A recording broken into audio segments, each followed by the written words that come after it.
A few years ago, some random guy contacted me on Instagram. The guy was nice enough, and eventually he sent me his number. We started talking on the phone, but from the get-go, he seemed a little off. He started getting angry if I didn't pick up the phone, and eventually I just blocked him. But suddenly, I'd be getting calls from a different number, and it was always him. I blocked around 4 numbers before the calls just finally stopped. Then, a few months later, he messaged me on Instagram from a new account. In the message, he basically stated that either I send him nude images of myself with slut written all over my body, or he would send my nudes to my family, work and friends. I didn't understand what he meant by him saying that he'd send my nudes, because I knew that he didn't have any of me. So I ignored the message, but an hour later, he sent me an image. He'd found a girl who looked very similar to me, actually. And honestly, it was just because I knew that I never took any pictures that the woman was definitely not me. Otherwise, she was the spitting image. I reverse image searched the photo and found the actual woman in the pictures. But still, I was obviously pretty scared. He could send out this woman's image and say it was me, and while I could message everyone and let them know that it wasn't, I'm 100% sure that not everyone would believe me, and think that I'm covering up the fact that I sent images to strangers online. My family is actually pretty conservative at best, so this was really getting to me. I go into this man's profile, and I remember a cold sweat coming over me as I saw that the people he followed were all the people that I follow, and basically everyone I know. I didn't know what to do except message the guy back with a threat to go to the police. He deleted the messages that he sent me, and I deleted my Instagram account and instead began using my personal account, which is now set to private. On my account, I also blocked the man's profile, and I just hope that he never finds me again. The internet can be a dangerous place, and I still have no idea how he got all the information of my friends and family.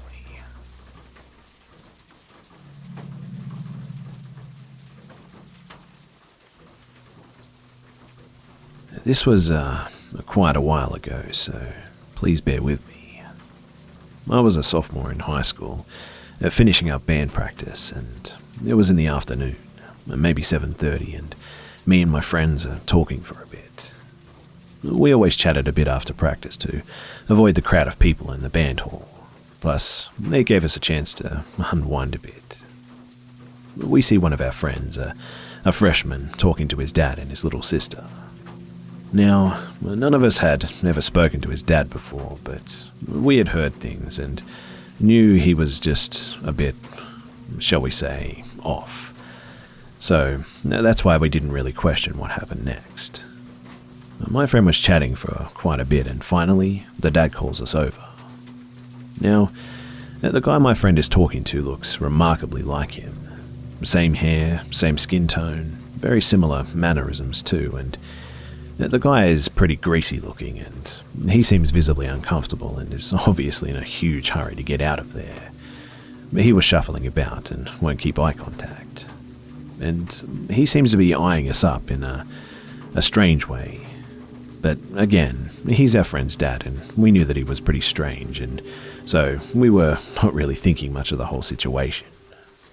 He talks about how he wants us, me and 3 of my friends, all trombonists, to play for him in a Cuban jazz ensemble that he's putting together, apparently.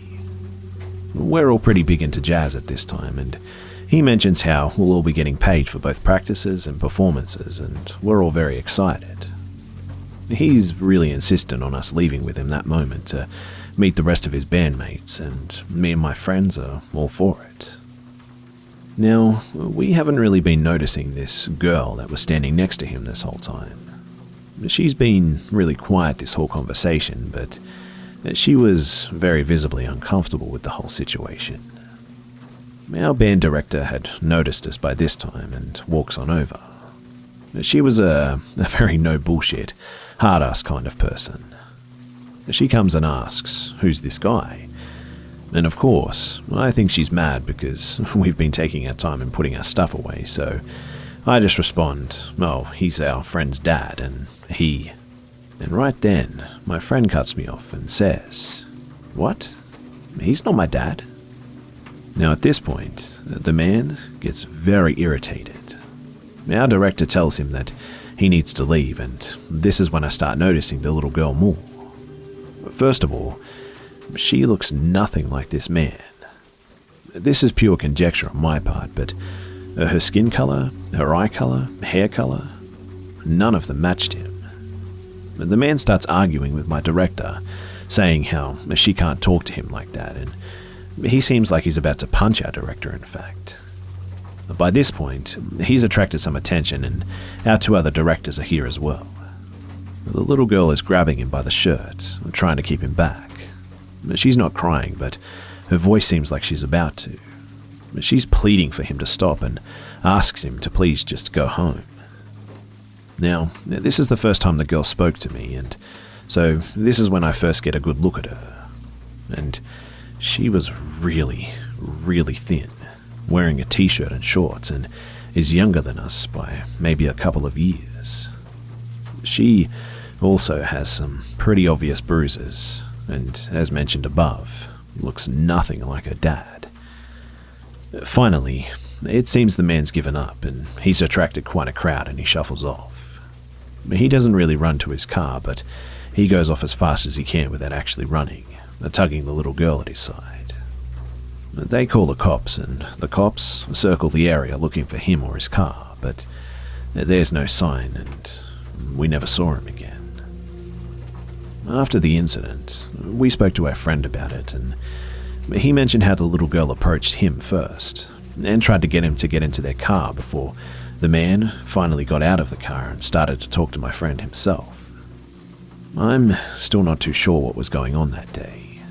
I don't know what would have happened to us had we gotten in the car with him as planned, but it definitely psyched me out for a bit, and I had completely forgotten about the incident until I was browsing Reddit and stuff, and it all just came back to me. Finally, I'd like to add that we've since met the friend in question's dad, and they actually look remarkably similar, which is kind of a weird coincidence. Whatever happened that day, it still sits with me really uncomfortably.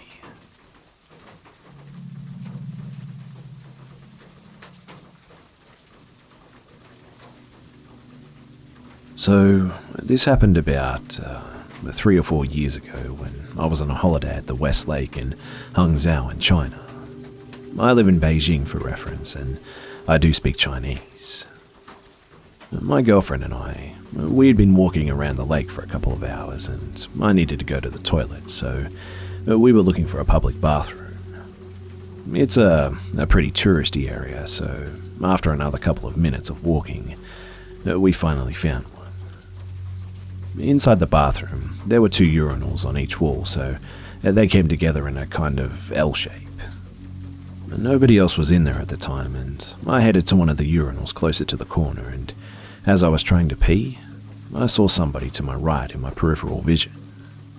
They were just stood in a way that it didn't feel right, so I turned my head, and it's this homeless guy. Dirty torn clothes, messy matted hair, dirt all over his hands and face, and he was just staring at my junk. I was obviously kind of taken aback, so I just said to him in Chinese, "What are you looking at?" And without moving his eyes away, he replied, "You." His answer really unsettled me a bit, and I just said, "Well, could you not, man?" Right after I said that, somebody else comes into the urinal on my left, and in that high-pitched voice that you use to mock people, he goes, well, could you not?" I look over at him, and it's another dirty homeless-looking guy who also starts looking at me. I was really quite shaken at this point, and far too nervous to pee there, so I zipped up and fast-walked from the urinal to a cubicle where I locked the door. I tried to pee again, but I heard a sound. The locks were those kinds where there's a slit on the outside bit that you can open with a coin. I didn't think about that until I turned around and saw the first homeless guy just looking at me from outside the now open cubicle. I think he was just smiling, but that might have been just my mind making it creepier in retrospect. And well, peeing was definitely off the cards at this point. I actually ran out of the bathroom, found my girlfriend, and we power walked for about 15 minutes to get away from those creepy fuckers.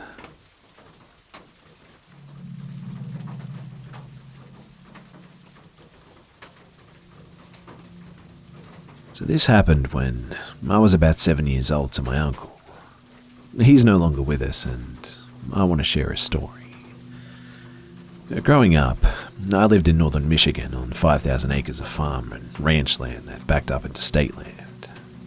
Nothing but miles of forest and pastures could be seen, and needless to say, it pretty much made us tough, and it takes a lot to spook all of us now. But we're all avid hunters, fishermen, and outdoorsmen, and being the only girl, I was raised as a tomboy, and I'm still the same. My uncle, he went off to join the military, becoming a senior NCO in a prominent Special Forces division of the US Navy. He was about 6'4", built like a wrestler, obviously skilled in survival tactics, and nothing ever rattled him. He was home on leave, and we went out hunting as it was deer season. I remember him coming in the house and just shaking and crying and saying that he saw something in the woods. My uncle, he never cried. I mean, he was as tough as nails and would tear someone to shreds before he'd let them make him cry. My grandmother tried to get him to make sense, but he just kept saying that he saw Bigfoot mixed with a wolf. My granny immediately got my grandfather, and he rounded up the rest of the guys hunting. My dad, a few male cousins, and my uncle, who was still terrified but went because he didn't want to be labeled a chicken, and they got all their shotguns and ammunitions and saddled the horses to clear the woods. Apparently, they were aware of this dog man, but I was blissfully young and ignorant at the time.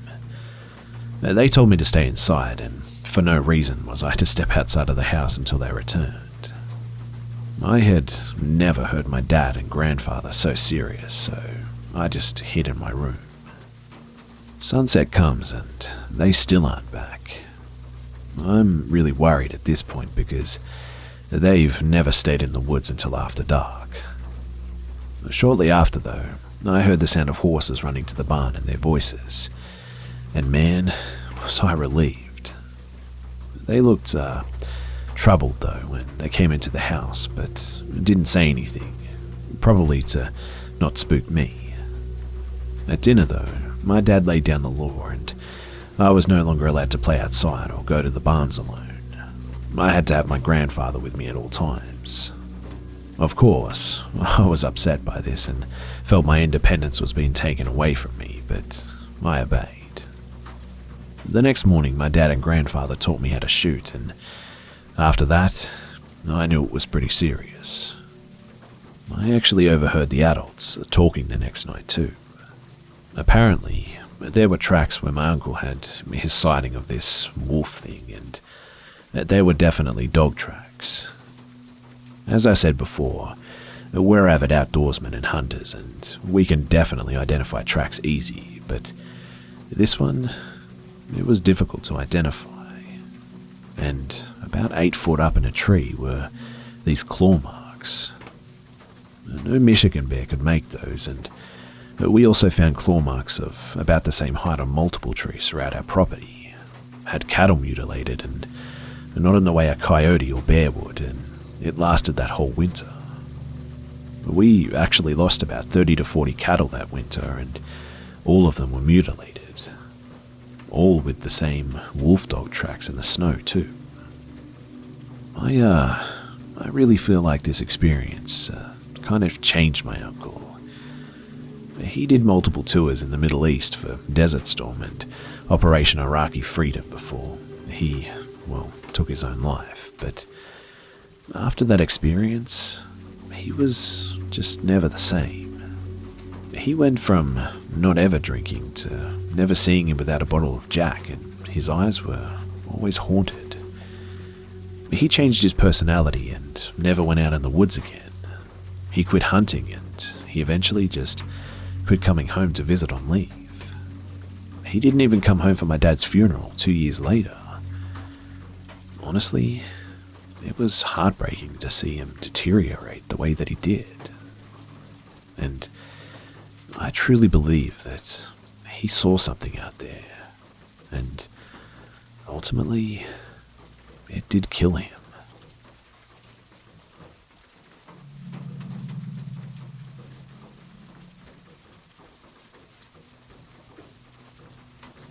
A little while back, I decided that I needed to get back out there and start trying to meet people.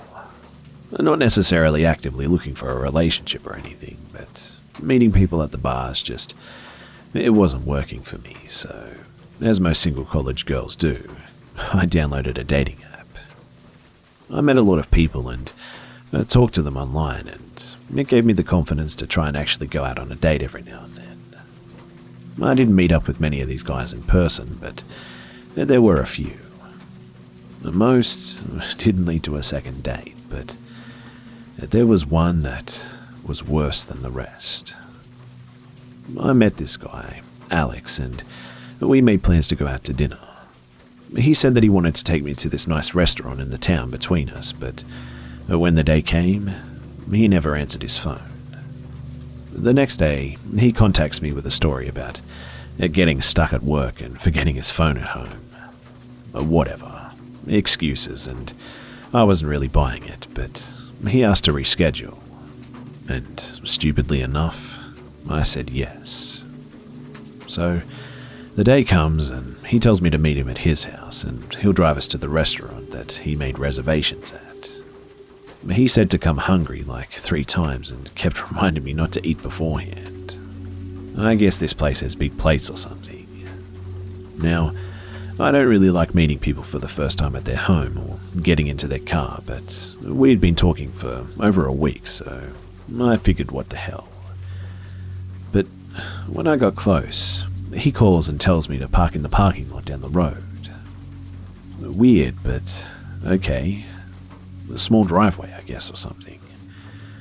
The trouble is, I never told him what kind of car I drove, but he pulled into the parking lot right behind me and texted saying that he was parked 2 spots down from me. And that was red flag number 1. So I get in his car, against my better judgment, and we start heading for the restaurant.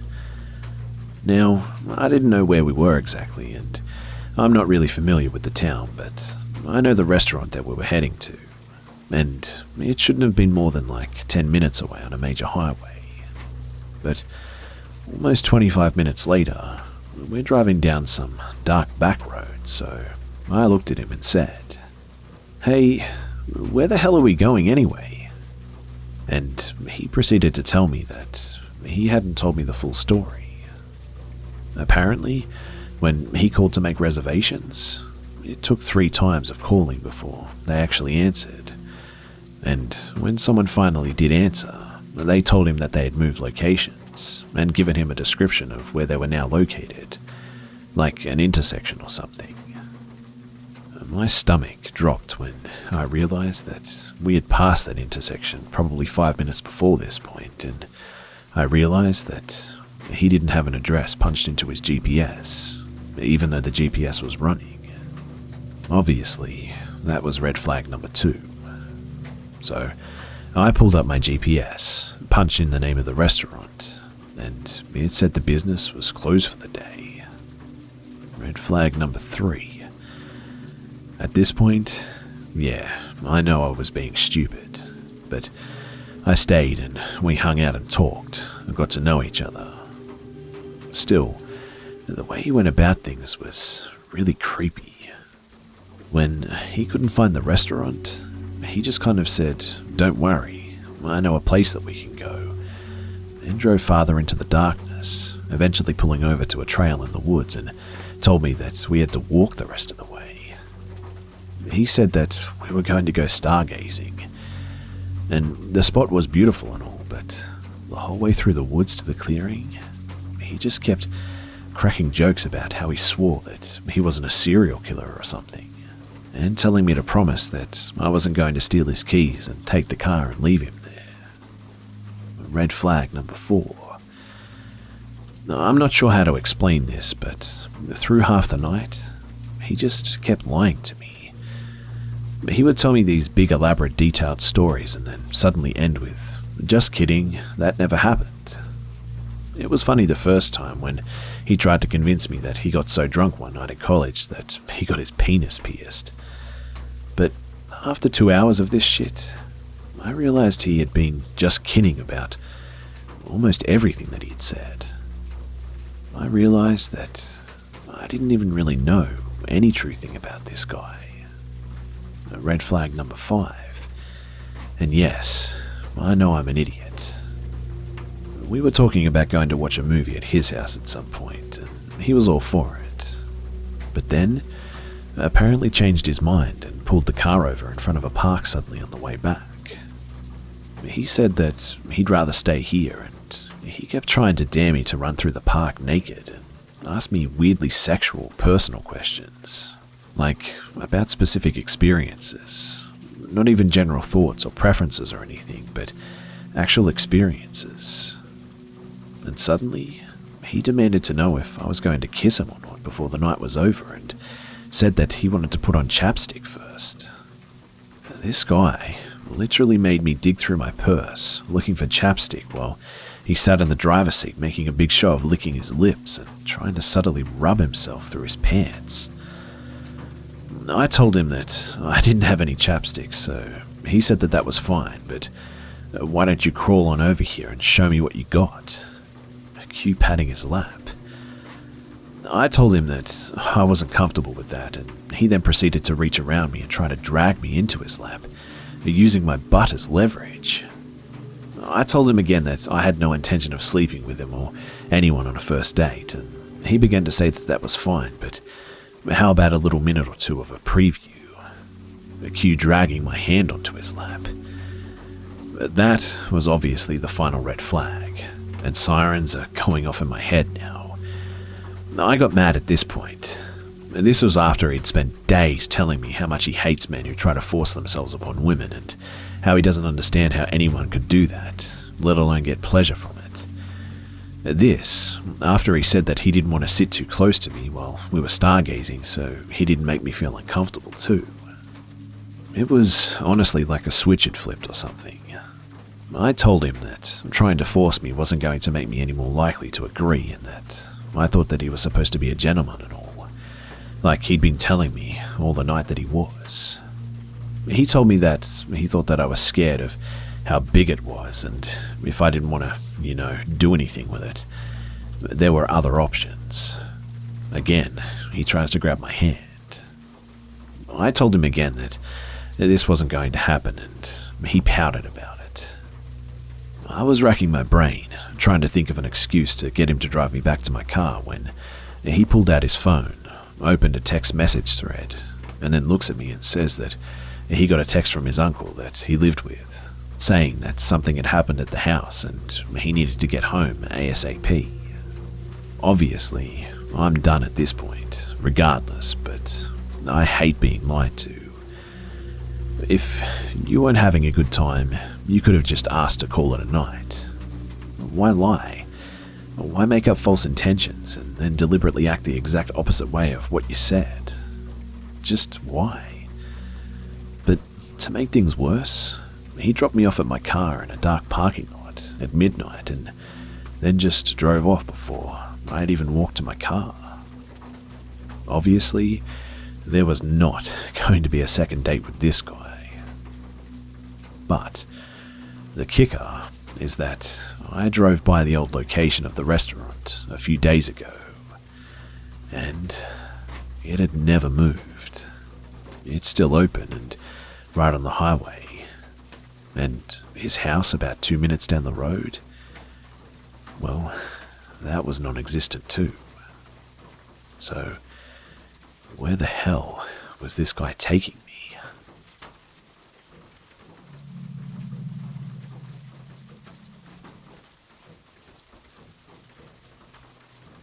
So this happened when I was about 5 years old. I have 6 siblings, a big fat Greek family, and we lived in a normal safe suburban area in the Midwest. My mum had always drilled into my head and my siblings' heads not to talk to strangers, especially adult strangers. She would always say if an adult is ever asking anything from a child, something is probably wrong. Anyway, I was playing outside with my older sister. She would have been 7 at the time.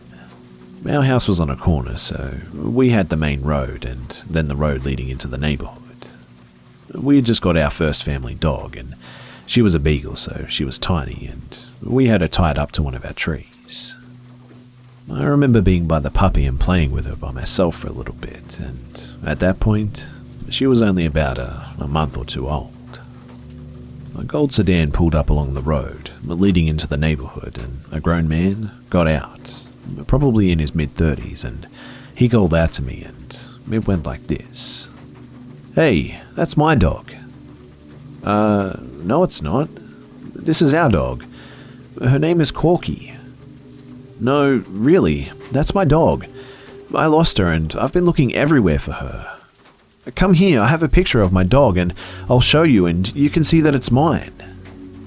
I distinctly remember taking 2 steps forward and then all sorts of alarms started going off and I couldn't say anything. At this point, my sister had noticed too and came over and was standing beside me as I was just shaking my head no to the man.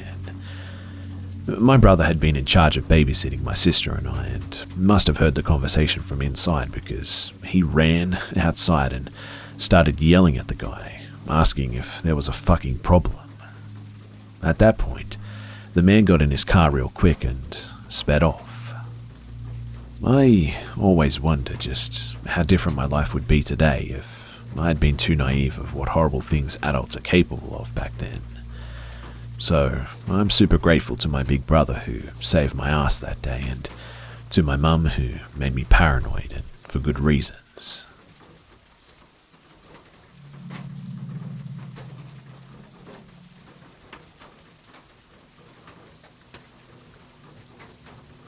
These events took place over a couple of months. It still haunts me to this day, and is a lot of the reason why I am the way I am. A little backstory first. I have 5 siblings, 6 of us total, and when this happened, my oldest brother was 14, so I would have been 3 at the time, given that we are 11 years apart. I'm the baby of the family. This happened at a very fragile time in my parents' marriage. My dad definitely was not the best father and had actually cheated on my mother a number of times. For the record, I've asked my siblings to write this since they were older at the time, but no one has, so I'll recount it to the best of my ability. There was a lot more that happened, but I'll talk about 3 occurrences that stuck with me. I was eating something with my sister watching TV with her at night, and the rest of my siblings and my parents weren't home. We only had 1 car at the time, and my mum had to go pick up my dad and leave us at the home sometimes. I remember going into the kitchen to throw something away with my sister, and we had a big window in the kitchen and the garbage was right beside it. My sister screamed and we both noticed a man's face pressed up against the glass, looking in at us with a flashlight and smiling. My mother soon got home and we told her what had happened. She flipped out and called the cops and also told my neighbors to keep an eye out. This actually happened a number of times and it turned out to be multiple men too. And strangely enough, they always seemed to get away right before the cops got to us or right before my mum got home. I remember her cutting down the bushes in front of our house because these men would actually hide in them. I also remember them breaking one of our windows in our kitchen at one point. On a separate night, I remember being alone with my one brother and one sister closest in age to me. They would have been 4 and 6, I think. I don't know why we were alone, but I do remember it distinctly. The men, they came back and were pounding on our front door and throwing things at our windows. All 3 of us ran into my parents' room upstairs and locked the door. I remember crying with my sister, and my brother telling us not to cry and that we could pretend to be other people, brave people, so that we wouldn't be scared anymore. Surprisingly, it actually worked, and my parents got home soon after then. We were literally on lockdown at this point, and I was terrified of everyone. My brother also tells me one night that the phone rang right when my mum had left to get my dad, and he answered it, and it was one of the men, and he laughed and said, "You people are so fucking stupid," and just hung up. One of the last nights that this went on, I remember being in bed and my sister waking me up and taking me with her to the landing of our stairs. Our stairs faced our front door, and my brother was sitting on the landing pointing a shotgun at the front door, and all my siblings were huddled beside him. I didn't know what was happening or even really what a gun was, but I knew that whatever was going down was really bad. I sat down next to my siblings and no one talked. I remember having a stupid T-Rex toy that I was playing with, and it was as if time had stood still, but then there it was. The man banging on our front door and yelling things outside. I don't know why or if the men had done it, but our front door was unlocked. It felt like forever when finally my brother spoke, and all he said was, "Come in," while pointing the shotgun. All the sounds stopped and we just sat there and waited. But no one ever came through the door. My parents got home soon after, and my dad actually caught one of these guys and beat the absolute shit out of the guy. The cops came soon after all of this and told us that they had news. Apparently, our phone lines were being tapped, and that's how the guys always knew when we were alone at the house. I don't know if the cops knew or charged any of these men with anything, and my mum doesn't like talking about it because she's a different person than she was 20 years ago. And now that I'm older, I realise that we never should have been left alone at the time. Period. But my mum was not well, and she was madly in love with my dad and was obsessed with making sure that he wasn't cheating. A lot of the time that this was going on, she wasn't picking him up. She was actually watching him at work and making sure that he wasn't cheating, all the while leaving the 6 of us alone to fend for ourselves.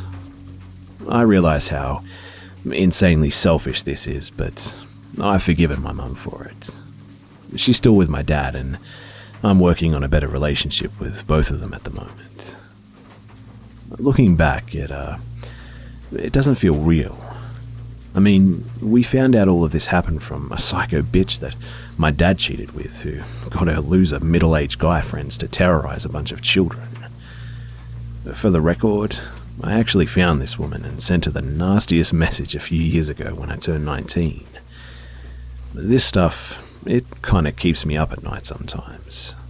I'm hyper alert to sounds and am extremely paranoid at night, especially when I'm alone. These pieces of shit impacted my life in such a way that they'll never know. But through it all, my siblings have remained really close, and my brother is a super badass for stepping up and caring for us the way he did.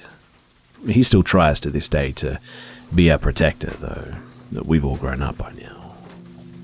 I now realize that what's important is that none of us were hurt because, man, it could have gone so terribly wrong in so many ways. I often wonder if that guy would have come in, actually, and also wonder what these loser guys are doing now that they're in their 50s.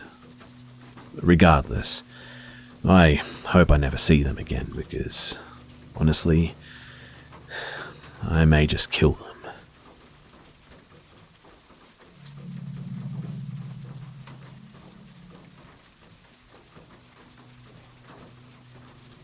lived in the historic district of Suffolk, VA.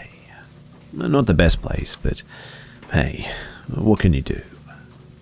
We lived in an older Victorian-style home, and I was about 15 at the time. It was a 3-story home, about 3,000 square feet, I think. So you couldn't necessarily hear anything from the other side of the house, most of the times anyway. As you walk into the house, you see the L-shaped stairs to your right, and there's an archway right ahead of you looking into the den, and the archway to your left looks into the living room. From the top of the stairs, you could see straight down to the door in the living room. So, me and my 3 best friends, Kay, Anna and Elle, were in a game room at the top of the stairs with my mum. It was about 10 p.m. and we spent the day at my house, and Kay, who was 17, was going to drive us all back to her house to watch her house while her mum was at her boyfriend's house overnight. I had, and rest in peace her sweet soul, a pure white German shepherd named Angel, who was about 15 at the time. She barely ever barked and was kind of a large lapdog, if I'm honest. My mum was taking a picture of all 4 of us on the couch when we heard Angel bark, really loudly, and started to growl too. We knew immediately that something was wrong, and my mum told us to be quiet and turned off the light of the room that we were in and told us not to move off the couch, so as not to alert anything going on downstairs, if there even was anything. We immediately shut our loud teenager mouths and heard my mum going down the hallway. We then hear my mum scream, "Get the fuck out of my house, you son of a bitch." My mum is not a scared, scream your head off kind of woman, and I knew that. So I go to the hall to see my mum gripping a steak knife that she kept in the dresser right by the top of the stairs, and I hear the front door slam and thumps on my porch, and my mum runs down the stairs and turns on the security alarm, which wasn't on because we had just come in from hanging outside. My mum runs up the stairs and tells us what she saw, and it shook us all to the core. Apparently, she saw a tall man, a bandana on, a beanie on, boots, and a rope around his shoulder and arm, creeping in and starting to approach the stairs. She said she startled him and he ran out quickly, but asked us if we would stay there with her tonight as my dad was on deployment and my little brother and sister were already asleep. Kay immediately called her mum and told her what was going on, and she said that she didn't really have a problem with Kay staying back with us for a little while at least. So, whoever the hell tried to do whatever to 5 women that you knew were home alone, fuck you. And thank you to my beautiful dog. Who knows what would have happened if she didn't bark and alert us beforehand.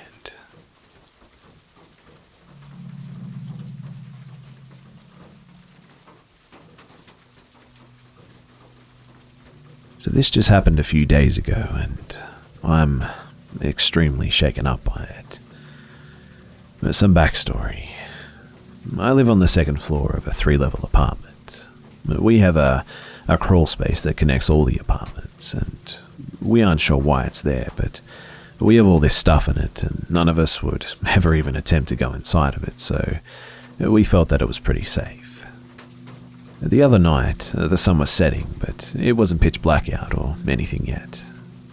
I'm walking through the living room when I see a short woman on my fire escape looking into my windows. This is obviously extremely bizarre, considering that it's still semi-light out and she had to literally get out onto our fire escape somehow. We have 2 windows that the fire escape reaches, and she was looking in both but didn't see me. I quickly crawled onto the ground and my heart was racing as I watched her try to open the windows. I didn't know what the hell to do because my phone was in the other room. But after what felt like an eternity, she finally left. I went into my room to get my phone to text my landlord and call the cops, and I came back into the living room and was looking at the windows to see if I could locate her when, all of a sudden, I hear a weird noise coming from my ceiling. We have one of those tile ceilings, made out of separate slabs of cork and wood. I look up to see one of the slabs lifted up, and 2 eyes staring at me. I have no idea how she got into the crawl space so quickly, but I grabbed the nearest thing next to me, which was a broom, and started hitting her with it through the ceiling and called the cops as soon as she crawled away. They showed up and searched the place and didn't find her until a few days later when she was on somebody else's fire escape. The cops said that she was definitely on some kind of hard drug and that she was actually violent towards them. So, I don't know if I escaped something or if it was a near miss, but man, when I saw her eyes up in the ceiling like that, it was freaky.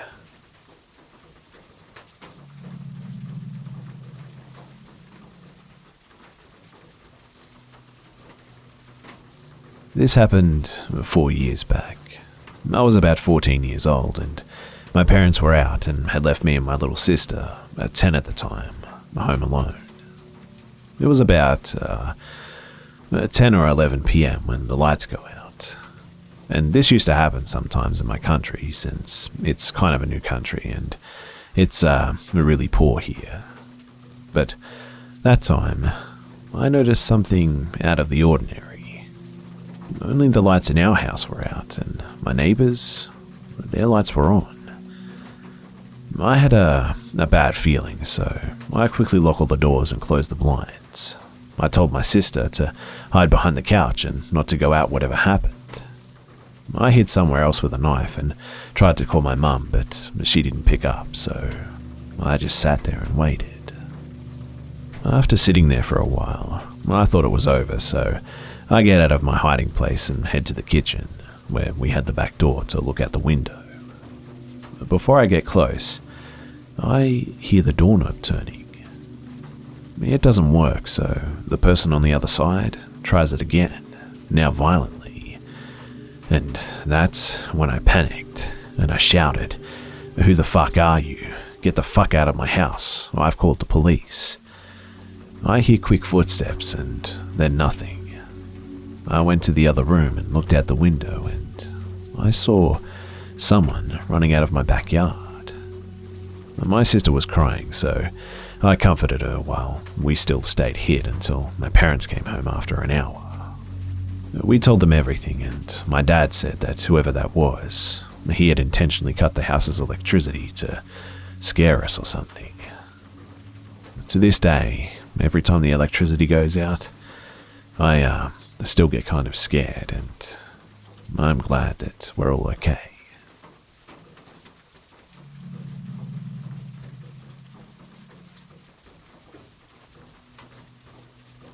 Growing up, every summer in July and August, my family would get together and camp out for 2 weeks at White Lake State Park in Tamworth, NH.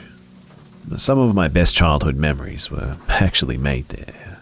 Rollerblading, Nerf gun wars, flashlight tag, and water balloon fights with my cousins and neighbouring kids in the campground made it excellent. When I was around my late teen years, my family stopped gathering together to camp out after my grandmother passed away. One of the last years that I was there, this one particular memory has always stuck with me. A little over 10 years ago, I was 16 years old. It was around 10 p.m. at night when I noticed I had missed a call on my cheap little track phone. My family was sitting around the campfire cooking s'mores and sharing some laughs, so I decided to go off for some privacy to return the call. I took a long narrow trail that winds in between other campsites that, at the end, leads up to the bathroom. I was going up to the bathroom and I just wanted to find an empty campsite and sit at a picnic table to make my call. There were plenty of those since this whole side of the campground where I was heading was vacant. But there were no other campers in the nearby area, and it was pretty dark, so I chose a campsite and I sat down at the table. The lights from the distant bathroom from up on top of the hill behind me were illuminating my surroundings just a little bit. I called my friend and was carrying on a conversation for about 20 minutes, and as I'm sitting there, staring straight ahead, I see a a silhouette coming down the road in front of me. The figure was coming in my direction, where all those empty campsites were. I could see it was a person, and it's not that unusual to see people strolling through the campground for a night walk or anything. The people I see, though, usually have flashlights, and this person didn't. I wasn't creeped out at this point. I mean, there was no reason to be, but I was just watching curiously. As the person got closer, I could see a better outline and that it was a man that I was looking at. I also noticed his pace slowed down a little bit. I kept my eyes fixated on him as I continued conversing on my cell phone, and a minute or two passes. And now, he stopped moving. He's just standing there in the road, looking straight into the campsite where I'm at. I don't know if he knew that I could see him, and he was staring in my direction, and I think that I was staring right back at him. He was a little heavy-set and tall, and I could also make out that he was wearing a light jacket. I couldn't see much in the way of facial features, but I would guess that I was staring at a man in his 30s or 40s maybe. Alarm bells were going off in my head now, and my mind had turned to mush at this point. I was frozen, and I was no longer listening to what my friend was saying on the phone. I was in a stare-off with this guy, and then he started to move again. But this time, he was tiptoeing towards me, really carefully, like he didn't want to make any noise. He put one foot in front of the other, leaned forward in a slight hunch form, and it looked like he was about to charge towards me or something. In that moment, I snapped out of that mind-mushy frozen state and leaped off the picnic table and started running through the campsite, back towards the trail. I could actually hear him trampling behind me, leaves scuffling in heavy yet fast footsteps, and the footsteps were getting louder and closer. I made it back to the narrow trail, and once he got close, I heard the sound of twig snapping and a oof noise that came from the man, which I imagine maybe he tripped or almost tripped, or maybe he got face slapped by a tree branch or something. Most likely, he wasn't familiar with the trail like I was, but whatever the reason, it caused him to stop chasing after me. I didn't stop to look back, and I just kept running and running and running until I made it back to my family's campsite. When I got back, they were still sharing laughs and smiles by the campfire, and I broke down crying and was trembling. I explained what had just happened, and my aunt spoke up and said, "He probably thought that he knew you and was coming up to give you a good scare as a joke or something." She just totally dismissed me, in other words. My cousin chimed in and said, "Yeah, he probably stopped running after he realized that he didn't actually know you. He probably feels dumb now." And they all chuckle about it and change the subject. I think I was dismissed because no one wanted the good vibes of the night to be ruined, and the fact that I'm just a socially anxious person in general kind of let them dismiss me, I guess. I'm very cautious and shy, and for that time being, I let them convince me that I was just overreacting and overthinking. But here I am years later, looking back and just shaking my head over this. I do wish that I was taken seriously, but other than that one thing happening, it was still a good trip.